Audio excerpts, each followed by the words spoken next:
আসসালামু আলাইকুম। কেমন আছেন সবাই? আশা করছি সবাই ভালোই আছেন এবং সুস্থ আছেন। তো আজকের এই ভিডিওতে আমি আপনাদের দেখাবো বাড়িতে বসে কিভাবে আপনি অনলাইনের মাধ্যমে মৃত্যুর সার্টিফিকেট বা ডেথ সার্টিফিকেটের জন্য আবেদন করবেন। তো বেশি কথা না বাড়িয়ে চলুন ভিডিওটি শুরু করা যাক। মৃত্যুর সার্টিফিকেট অর্থাৎ ডেথ সার্টিফিকেট আবেদন করার জন্য পশ্চিমবঙ্গের যে জন্ম মৃত্যুর অফিসিয়াল ওয়েবসাইট, সেই অফিসিয়াল ওয়েবসাইটে চলে আসতে হবে। তো আপনারা স্ক্রিনে দেখতে পাচ্ছেন পশ্চিমবঙ্গের যে জন্ম মৃত্যুর অফিসিয়াল ওয়েবসাইট, সেই ওয়েবসাইটে আমি চলে এসেছি।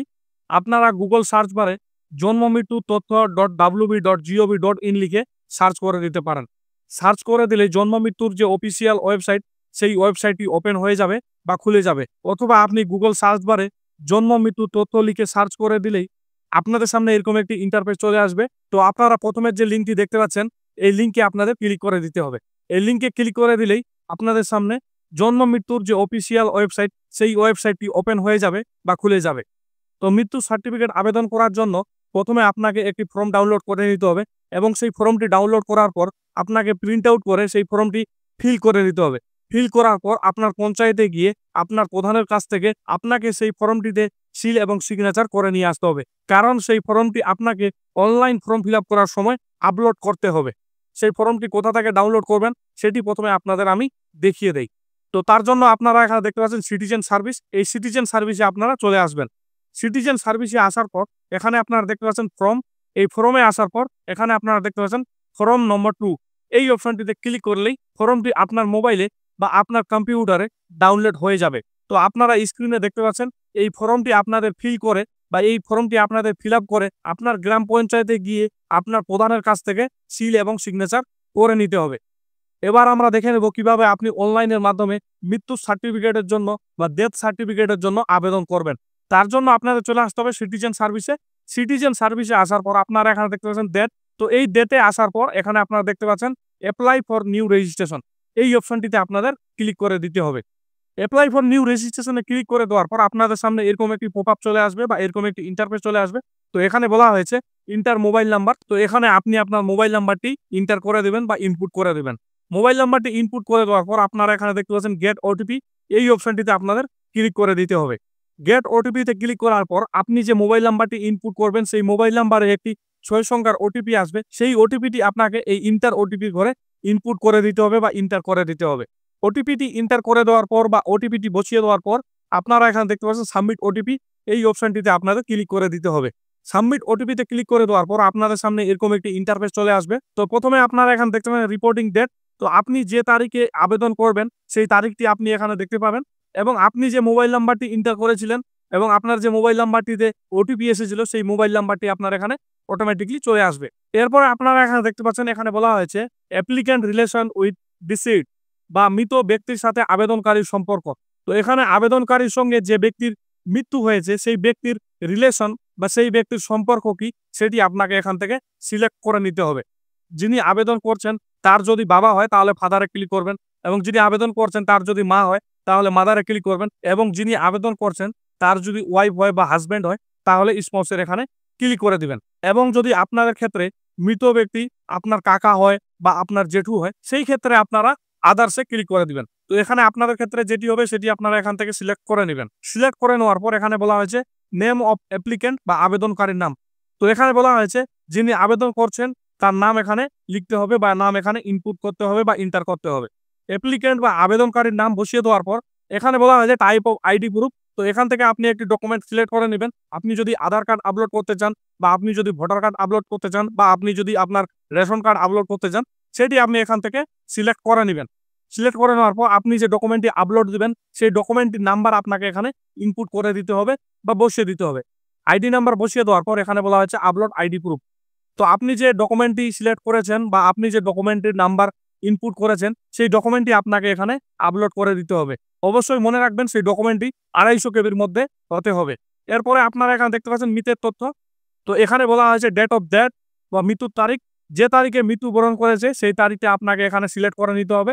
এখানে একটি ক্যালেন্ডারের অপশন চলে আসবে। তো এখান থেকে আপনাকে মৃত্যুর তারিখ সিলেক্ট করে নিতে হবে। মৃত্যুর তারিখ সিলেক্ট করে নেওয়ার পর এখানে বলা হয়েছে জেন্ডার। তো মৃত ব্যক্তির যে জেন্ডার সেই জেন্ডারটি আপনাকে এখান থেকে সিলেক্ট করে নিতে হবে। মৃত ব্যক্তির জেন্ডার সিলেক্ট করে নেওয়ার পর এখানে আপনারা দেখতে পাচ্ছেন এজ, ইয়ার, মান্থ। তো এখান থেকে আপনি একটি সিলেক্ট করে নেবেন। আপনি যে ফরম্যাটে বয়সটি বসাতে চাইবেন বা বয়সটি বসাবেন।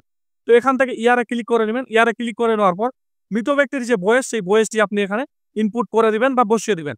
বসিয়ে দেওয়ার পর এখানে বলা হয়েছে ফার্স্ট নেম বা প্রথম নাম। মৃত ব্যক্তির প্রথম নাম বা ফার্স্ট নেম এখানে ইনপুট করে দিবেন বা বসিয়ে দিবেন। এরপরে এখানে বলা হয়েছে মিডল নেম বা মধ্যাংশের নাম। তো মৃত ব্যক্তির মিডল নাম থাকলে এখানে বসাবেন, না থাকলে কোনো অসুবিধা নেই। এরপরে এখানে বলা হয়েছে লাস্ট নেম। তো মৃত ব্যক্তির লাস্ট নেম এখানে বসিয়ে দিবেন। বসিয়ে দেওয়ার পর এখানে বলা হয়েছে টাইপ অফ আইডি প্রুফ। তো এখান থেকে একটি আইডি সিলেক্ট করে নেবেন, আধার কার্ড, ভোটার কার্ড বা রেশন কার্ড বা পাসপোর্ট। আপনার ক্ষেত্রে যেটি সুবিধা মনে হবে সেটি আপনি এখান থেকে সিলেক্ট করে নেবেন। সিলেক্ট করে নেওয়ার পর এখানে বলা হয়েছে আইডি প্রুফ নাম্বার। তো আপনি যে আইডি প্রুফটি সিলেক্ট করবেন সেই আইডি প্রুফের নাম্বার এখানে ইনপুট করে দিবেন বা ইন্টার করে দিবেন। ইন্টার করে দেওয়ার পর মৃত ব্যক্তির যে আইডি ডিটেলস আপনি এখানে দিয়েছেন সেই আইডিটি আপনাকে এখানে আপলোড করে দিতে হবে। আপলোড করার জন্য আপনাদের চুজ ফাইলে ক্লিক করে আপনাকে আপলোড করে দিতে হবে। তার আগে অবশ্যই আপনাদের মনে রাখতে হবে আপনি যে ফাইলটি বা আপনি যে ডকুমেন্টটি আপলোড করবেন সেটি অবশ্যই 250 কেবি অর্থাৎ 250 কেবির নিচে হতে হবে। এরপরে আপনারা স্ক্রল করে একটু নিচে যাবেন। স্ক্রল করে নিচে আসার পর এখানে বলা হয়েছে প্লেস অফ ডেথ বা মৃত্যুবরণ এর স্থান। এরপরে এখানে আপনারা দেখতে পাচ্ছেন প্লেস অফ ডেথ বা মৃত্যুবরণের স্থান। এখানে যদি আপনারা ক্লিক করেন তো এখানে আপনারা দেখতে পাচ্ছেন হসপিটাল, হোম বা আদার্স। আপনাদের ক্ষেত্রে যদি ব্যক্তিটি হসপিটালে মৃত্যুবরণ করে তাহলে আপনাকে হসপিটাল সিলেক্ট করে নিতে হবে, এবং যদি বাড়িতে মৃত্যুবরণ করে তাহলে আপনাকে হোমে সিলেক্ট করে নিতে হবে। তো আপনার ক্ষেত্রে যেটি হবে সেটি আপনি এখান থেকে সিলেক্ট করে নেবেন। যদি আপনি হোমে সিলেক্ট করেন তাহলে তার বাড়ির অ্যাড্রেস এখানে ইনপুট করে দিতে হবে বা সিলেক্ট করে নিতে হবে, এবং যদি আপনি হসপিটালে সিলেক্ট করেন তাহলে আপনাকে এখানে হসপিটালের ডিটেলস সিলেক্ট করে নিতে হবে বা হসপিটালের ডিটেলস আপনাকে ফিল করে দিতে হবে। তো প্রথমে আপনারা এখানে দেখতে পাচ্ছেন স্টেট। তো এখান থেকে স্টেটটি সিলেক্ট করে নেবেন। স্টেটটি সিলেক্ট করে নেওয়ার পর এখানে বলা হয়েছে ডিস্ট্রিক্ট। তো যে হসপিটালে মৃত্যুবরণ করেছে সেই হসপিটালটির যে ডিস্ট্রিক্টই আছে সেই ডিস্ট্রিক্টটি আপনাকে এখান থেকে সিলেক্ট করে নিতে হবে।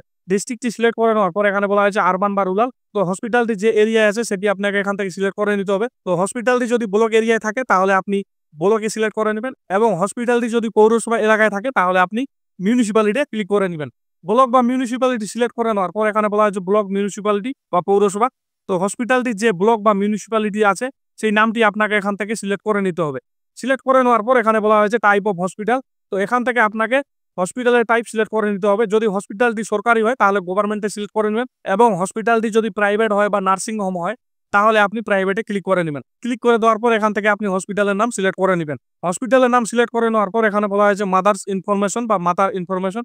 যদি আপনারা দিতে চান তাহলে দিতে পারেন, না দিলেও কোনো অসুবিধা নেই। এরপরে আপনারা স্ক্রল করে একটু নিচে যাবেন। স্ক্রল করে নিচে আসার পর এখানে আপনারা দেখতে পাচ্ছেন ফাদার্স ইনফরমেশন বা পিতার তথ্য। তো এখানে মৃত ব্যক্তির পিতার বা বাবার প্রথমের নাম, সেই নামটি আপনি এখানে বসিয়ে দিবেন। বসিয়ে দেওয়ার পর এখানে বলা হয়েছে মিডল নেম। যদি মিডল নেম থাকে তাহলে বসিয়ে দিবেন, না থাকলে কোনো অসুবিধা নেই। এরপরে এখানে মৃত ব্যক্তির পিতার লাস্ট নেম বসিয়ে দিবেন। লাস্ট নেম বসিয়ে দেওয়ার পর এখানে বলা হয়েছে ইমেল আইডি, যদি থাকে দিবেন, না দিলেও কোনো অসুবিধা নেই। এরপরে এখানে বলা হয়েছে মোবাইল নাম্বার, যদি পিতার মোবাইল নাম্বার থাকে তাহলে দেবেন, না দিলেও কোনো অসুবিধা নেই। এরপর এখানে বলা হয়েছে টাইপ অফ আইডি প্রুফ। তো আপনি কি ডকুমেন্ট আপলোড দিবেন সেটি আপনি এখান থেকে সিলেক্ট করে নেবেন। সাধারণত আমরা আধার কার্ডে আপলোড দেবো। এরপরে আপনারা যে ডকুমেন্টের নাম এখানে সিলেক্ট করেছেন সেই ডকুমেন্টের নাম্বার এখানে ইনপুট করে দিবেন বা ইন্টার করে দিবেন। ইন্টার করে নেওয়ার পর যে ডকুমেন্ট ডিটেলস আপনারা এখানে দিলেন সেই ডকুমেন্টটি আপনাকে এখানে আপলোড করে দিতে হবে। অবশ্যই মনে রাখবেন সেই ডকুমেন্টটি 250 কেবি অর্থাৎ 250 কেবির নিচে হতে হবে। এরপর আপনারা এখানে দেখতে পাচ্ছেন স্পোজ ইনফরমেশন বা দাম্পত্যের তথ্য। মৃত ব্যক্তিটি যদি পুরুষ হয় তাহলে তার স্ত্রীর বা তার ওয়াইফের ডিটেলস আপনারা এখানে ফিল করবেন, এবং মৃত ব্যক্তিটি যদি মহিলা হয় তাহলে তার হাজব্যান্ডের বা স্বামীর ডিটেলস আপনারা এখানে ফিল করবেন বা ইনপুট করবেন। তো এখানে ফার্স্ট নেমটি বসিয়ে দিবেন। যদি হাজব্যান্ড হয় তাহলে হাজব্যান্ডের ফার্স্ট নেম, বা যদি ওয়াইফ হয় তাহলে ওয়াইফের ফার্স্ট নেম। এরপরে আপনারা এখানে দেখতে পাচ্ছেন মিডল নেম, যদি মিডল নেম থাকে বসিয়ে দিবেন, না থাকলে কোনো অসুবিধা নেই। এরপরে আপনারা এখানে দেখতে পাচ্ছেন লাস্ট নেম। তো এখানে লাস্ট নেমটি বসিয়ে দিবেন। লাস্ট নেম বসিয়ে দেওয়ার পর এখানে ইমেল আইডিটি বসানোর কোনো দরকার নেই, থাকলে বসিয়ে দিবেন, না থাকলে কোনো অসুবিধা নেই। এরপরে বলা আছে মোবাইল নাম্বার, থাকলে বসাবেন, না থাকলে কোনো অসুবিধা নেই। এরপরে আপনারা দেখতে পাচ্ছেন আইডি প্রুফ। তো এখান থেকে আপনি আইডি প্রুফটি সিলেক্ট করে নেবেন। সাধারণত আধার কার্ডে আপলোড দেবো। আইডি প্রুফ সিলেক্ট করে নেওয়ার পর এখানে আইডি প্রুফের নাম্বার দিয়ে দিবেন। আইডি প্রুফের নাম্বার দিয়ে দেওয়ার পর এখানে সেই আইডি প্রুফটি আপলোড করে দিবেন, এবং মনে রাখবেন যে ডকুমেন্টটি আপলোড করবেন সেই ডকুমেন্টটি 250 কেবি অর্থাৎ 250 কেবির নিচে হতে হবে। এরপরে আপনারা স্ক্রল করে একটু নিচে যাবেন। স্ক্রল করে নিচে আসার পর এখানে আপনারা দেখতে পাচ্ছেন মৃত্যুর সময় মৃতের ঠিকানা। তো মৃত ব্যক্তিটি যে ঠিকানায় মৃত্যুবরণ করবে সেই ঠিকানাটি আপনাকে এখানে সিলেক্ট করতে হবে। যদি অন্যান্য ঠিকানায় মৃত্যুবরণ না করে, বাড়ির ঠিকানায় মৃত্যুবরণ করে, তাহলে বাড়ির ঠিকানাটি আপনারা এখানে ইনপুট করে দিবেন বা বসিয়ে দিবেন। তো এখানে বলা হয়েছে বাড়ির নম্বর, যদি থাকে দিবেন, না থাকলে কোনো অসুবিধা নেই। এরপরে এখানে বলা হয়েছে স্টেট বা রাস্তার নাম। তো এখানে সেটি বসিয়ে দিবেন। বসিয়ে দেওয়ার পর এখানে বলা হয়েছে পোস্ট অফিস। তো এখানে পোস্ট অফিস ইনপুট করে দিবেন। এরপরে এখান থেকে আপনি স্টেট সিলেক্ট করে নেবেন। স্টেট সিলেক্ট করে নেওয়ার পর এখানে ডিস্ট্রিক্ট সিলেক্ট করে নেবেন। ডিস্ট্রিক্ট সিলেক্ট করে নেওয়ার পর এখানে বলা হয়েছে আরবান বা রুরাল। তো আপনার যদি ব্লক এরিয়া হয় তাহলে এখান থেকে ব্লক সিলেক্ট করে নেবেন, এবং আপনি যদি পৌরসভার বাসিন্দা হন তাহলে এখান থেকে মিউনিসিপ্যালিটি সিলেক্ট করে নেবেন। সিলেক্ট করে নেওয়ার পর এখানে বলা হয় যে ব্লক, মিউনিসিপ্যালিটি বা পৌরসভা। তো এখান থেকে আপনি আপনার ব্লক বা মিউনিসিপ্যালিটির নাম সিলেক্ট করে নেবেন। ব্লক বা মিউনিসিপ্যালিটির নাম সিলেক্ট করে নেওয়ার পর এখানে বলা হয় যে গ্রাম পঞ্চায়েত। তো আপনি যদি ব্লক এরিয়ার বাসিন্দা হন তাহলে আপনাদের ক্ষেত্রে গ্রাম পঞ্চায়েতের অপশনটি আসবে, এবং আপনি যদি পৌরসভার বাসিন্দা হন তাহলে আপনাদের ক্ষেত্রে এই গ্রাম পঞ্চায়েতের অপশনটি আসবে না। ডাইরেক্ট আপনাকে আপনার গ্রামের নাম বা শহরের নাম সিলেক্ট করতে হবে। এরপরে আপনারা এখানে দেখতে পাচ্ছেন গ্রাম বা শহর বা ভিলেজ বা টাউন। তো এখান থেকে আপনি আপনার গ্রামের নাম সিলেক্ট করে নেবেন। সিলেক্ট করে নেওয়ার পর এখানে বলা হয় যে পিন নম্বর। তো আপনার পিন নম্বরটি আপনি এখানে ইনপুট করে দেবেন। পিন নম্বরটি বসিয়ে দেওয়ার পর এখানে বলা হয় যে মৃতের স্থায়ী ঠিকানা। তো মৃত ব্যক্তির যে স্থায়ী ঠিকানা বা পার্মানেন্ট অ্যাড্রেস সেটি আপনাকে এখান থেকে সিলেক্ট করতে হবে বা ফিল করতে হবে। তো প্রথমে যে অপশনটি দেওয়া আছে এখানে বলা হয়েছে উপরে যে আপনি ঠিকানাটি ফিল করেছেন বা দিয়েছেন সেই ঠিকানাই যদি মৃত ব্যক্তির স্থায়ী ঠিকানা হয় তাহলে আপনারা এই বক্সটিতে ক্লিক করে দিবেন। তো আপনাদের ক্ষেত্রে যদি মৃত্যুর ঠিকানা এবং স্থায়ী ঠিকানা এক হয় তাহলে এই অপশনটিতে ক্লিক করে দিবেন। যদি না হয়, অন্য ঠিকানা হয়, তাহলে অন্য ঠিকানাটি আপনারা এখানে ইনপুট করে দিবেন বা ফিল করে দিবেন। এরপরে আপনারা স্ক্রল করে একটু নিচে যাবেন। স্ক্রল করে নিচে আসার পর এখানে বলা হয় যে মৃতের তথ্য। তো এখানে বলা হয় যে রিলিজন বা ধর্ম। তো এখান থেকে মৃত ব্যক্তির ধর্ম সিলেক্ট করে নেবেন। যদি ইসলাম হয় তাহলে ইসলাম, যদি হিন্দু হয় তাহলে হিন্দু, এবং যদি খ্রিস্টান হয় বা বৌদ্ধিস্ট হয়, তো আপনাদের ক্ষেত্রে যেটি হবে সেটি আপনারা এখান থেকে সিলেক্ট করে নেবেন। সিলেক্ট করে নেওয়ার পর এখানে বলা হয় যে অকুপেশন বা পেশা। তো মৃত ব্যক্তির যে পেশা বা অকুপেশন সেটি আপনারা এখান থেকে সিলেক্ট করে নেবেন। যদি না জানা থাকে তাহলে আপনারা এখানে দেখতে পাচ্ছেন নোট নো, তাহলে আপনারা এই নোট নোতে ক্লিক করে দিবেন। এরপরে আপনারা এখানে দেখতে পাচ্ছেন রিমার্কস। যদি আপনাদের কোনো মন্তব্য লেখার থাকে তাহলে আপনারা এখানে লিখে দিতে পারেন। যদি না লিখেন তাহলে কোনো অসুবিধা নেই। এরপরে আপনারা এখানে দেখতে পাচ্ছেন আপলোড ডকুমেন্টস। তো প্রথমের অপশনটিতে আপনারা দেখতে পাচ্ছেন আপলোড ফর্ম নাম্বার 2। ভিডিওর শুরুতে যে ফর্মটি আমি আপনাদের দেখালাম, যে ফর্মটি আপনাদের প্রধানের কাছ থেকে সিগনেচার করে নিয়ে আসতে হবে, সেই ফর্মটি আপনাকে এখানে আপলোড করে দিতে হবে। এবং অবশ্যই মনে রাখবেন সেটি 250 কেবি অর্থাৎ 250 কেবির নিচে হতে হবে। এরপরে এই অপশনটিতে আপনারা যে ডকুমেন্টটি আপলোড দিবেন সেই ডকুমেন্টটি হলো, যদি আপনাদের ক্ষেত্রে মৃত ব্যক্তি হসপিটালে মৃত্যুবরণ করে তাহলে হসপিটাল থেকে আপনাকে একটি ডিসচার্জ সার্টিফিকেট দিবে, সেই সার্টিফিকেটটি আপনাকে এখানে আপলোড করতে হবে। এবং যদি বাড়িতে মৃত্যুবরণ করে তাহলে আপনাদের সামনে এই অপশনটি আসবে না। এরপর 3 নম্বর অপশনটিতে আপনাদের যে ডকুমেন্টটি আপলোড দিতে বলেছে সেটি হলো, যদি আপনি হিন্দু হন তাহলে শ্মশানে পোড়ানোর সময় একটি ফটো নিতে হবে, সেই ফটোটি আপনাকে আপলোড করতে হবে। এবং আপনি যদি মুসলিম হন তাহলে কবরস্থানের ফটো নিয়ে আপনাকে এখানে আপলোড করতে হবে। এরপরে আপনার এখানে দেখতে পাবেন সাবমিট। এই সাবমিট অপশনে ক্লিক করে দিলেই আপনাকে একটি অ্যাকনলেজমেন্ট নাম্বার দেওয়া হবে। সেই অ্যাকনলেজমেন্ট নাম্বারটি আপনি কপি করে রেখে দিবেন বা নোট করে রেখে দিবেন। তো বন্ধুরা, এইভাবে আপনারা মৃত্যু সার্টিফিকেটের জন্য আবেদন করতে পারবেন বা ডেথ সার্টিফিকেটের জন্য আবেদন করতে পারবেন। ভিডিওটি কেমন লাগলো? আশা করছি ভিডিওটি ভালো লেগেছে। যদি ভালো লেগে থাকে তাহলে ভিডিওটিতে অবশ্যই একটি লাইক দিবেন, এবং যদি কোনো জানার থাকে এবং যদি কোনো বুঝতে অসুবিধা হয় এবং যদি কোনো বোঝার থাকে তাহলে অবশ্যই কমেন্ট বক্সে জানাবেন। পাশাপাশি চ্যানেলে নতুন হলে চ্যানেলটিকে সাবস্ক্রাইব করে বেল আইকনটি ক্লিক করে রাখবেন পরবর্তীতে লেটেস্ট আপডেট বা নতুন ভিডিও নোটিফিকেশন পেতে। তো আজকের মতো এখানে সমাপ্তি করলাম। দেখা হচ্ছে আগামীকাল আবারও কোনো নতুন একটি ভিডিওতে। ততক্ষণে সুস্থ থাকুন, নিরাপদে থাকুন। ধন্যবাদ।